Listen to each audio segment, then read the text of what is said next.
super amazing circuit workout here, starting out with 5 dumbbell snatches, dumbbell power hang snatches on each side. For my arms, I did a very light weight for this. For this exercise, you're basically just jumping and extending a dumbbell straight up overhead. If you're uncomfortable jumping, again, I wasn't doing a huge jump here. This was just to get some movement. You don't have to jump. You can do an even lighter weight and do a muscle snatch where you're basically just doing a very quick overhead press, 5 on each arm. And then after this, I moved to one of my new favorite movements, which is actually a behind the back deadlift with a dumbbell or kettlebell. This basically forces your body to kind of move in a plane of motion that's not typically done. Normally deadlift, we're bending forward.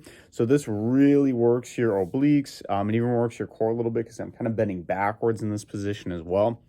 Just a different way to challenge your body. If this is uncomfortable for you, if your balance is iffy, you can just do normal deadlifts where you're picking up the dumbbell or kettlebell off the ground in front of you, like so.